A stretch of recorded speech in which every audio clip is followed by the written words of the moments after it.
Trump tried to bully Canada into submission using trade threats, and in the space of a few weeks, it's blown up in three completely different directions at once. Canada is now looking at building a 140-jet air force that barely needs American fighters at all. Trump's own signature oil play in Alaska just drew almost no bidders, and Canada didn't even show up to celebrate the opening of a billion-dollar bridge it built with its own money. This isn't one bad news cycle. This is three separate fronts of the same strategy collapsing simultaneously, and each one makes the next one worse. Here's how we're going to break this down. First, we'll walk through the fighter jet story, because Canada quietly moving toward a mixed fleet of up to 140 aircraft is one of the most direct rebukes to Washington in decades. Then we'll head north to Alaska, where Trump's prized Arctic refuge oil auction just delivered one of the most embarrassing results in the history of federal lease sales. After that, we'll get into the Gordie Howe Bridge fiasco, a genuinely wild story where Canada refused to even hold a joint opening ceremony with the country that paid nothing to build it. And finally, we'll connect the dots because this isn't three unrelated headlines. It's a pattern of an entire country quietly restructuring its relationship with the United States in real time. Let's start with the jets, because this one should have set off alarm bells in Washington the moment it broke. Canada signed a $19 billion deal back in 2023 to buy 88 F-35A fighters from Lockheed Martin, and for years that looked locked in. Then Prime Minister Mark Carney ordered a full review of the deal in early 2025, specifically citing concerns about relying too heavily on American defense suppliers, while Washington was simultaneously threatening tariffs and, at times, outright annexation rhetoric. Canada has already legally committed to its first 16 jets and started paying for long lead components on 14 more just to protect its place in the production line, so a total cancellation was never realistic. But what's emerged instead is something far more damaging to the F-35 program's reputation. CBC News reported that Ottawa is now actively examining a mixed fleet option that could grow the total force to roughly 140 aircraft, pairing somewhere between 70 and 88 American F-35As, with as many as 72 Swedish Gripen E-jets assembled right in Canada.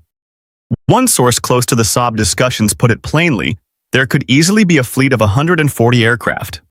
Sweden's Saab has sweetened the deal by offering full final assembly, maintenance, and meaningful technology transfer inside Canada, a sharp contrast to the F-35 program, which keeps sustainment and software updates centralized in the United States. Even the U.S. ambassador to Canada has publicly called the ongoing review an irritant standing in the way of a trade deal, which tells you exactly how much this stings on the American side. A Cold War-era country that once flew 138 fighters is now seriously discussing rebuilding toward that same scale, deliberately built around reducing its dependence on a single American supplier.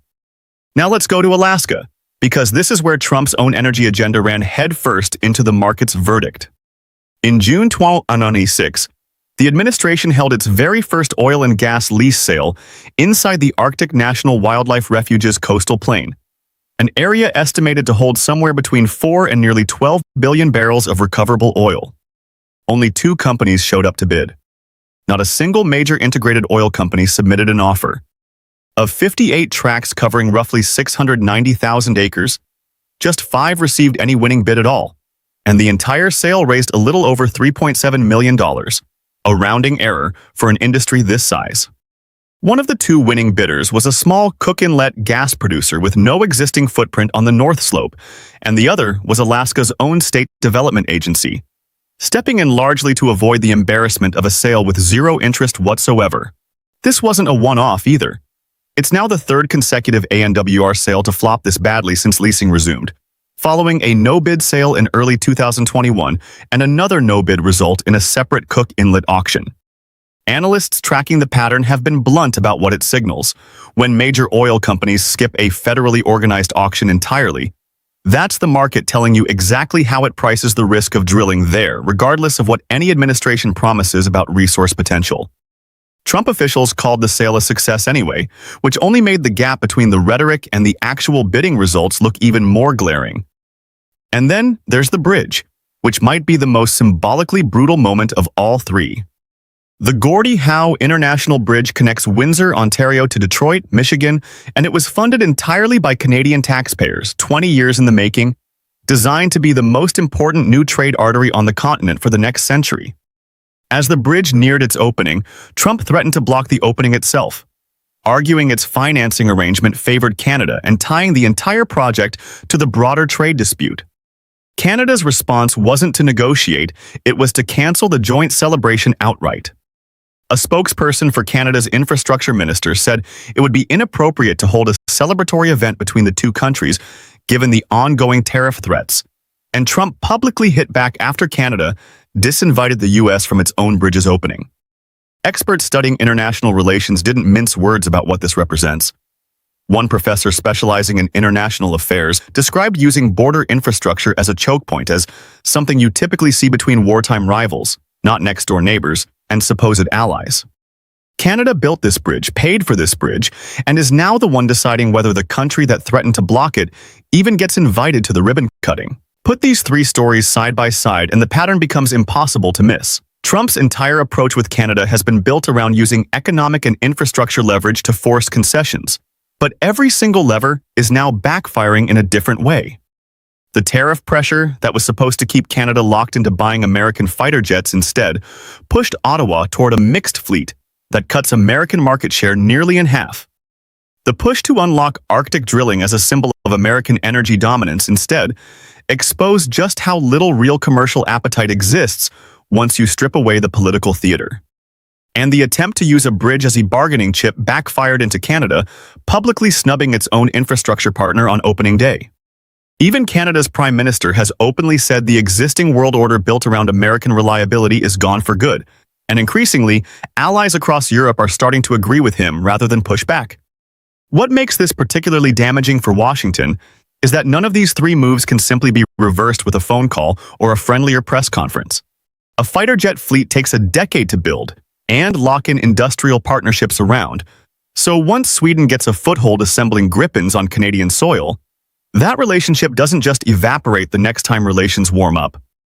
An oil lease sale that draws almost no bids doesn't magically attract major operators the following year unless the underlying economics actually change, and nothing about the current picture suggests they will. And a bridge snub, however symbolic, sends a signal to every other ally watching closely that public infrastructure partnerships with the United States can be weaponized without warning, which makes every future negotiation with every other country just a little bit harder for American diplomats going forward. Each of these fronts started as an attempt to squeeze concessions out of a smaller neighbor, and each one instead accelerated exactly the kind of independence Washington was trying to prevent in the first place. So that's the full picture. Three separate fronts, one strategy, and all three blowing up at roughly the same time. If you found this breakdown useful, hit like and subscribe and let me know in the comments. Which of these three do you think does more long-term damage? The jets, the oil, or the bridge?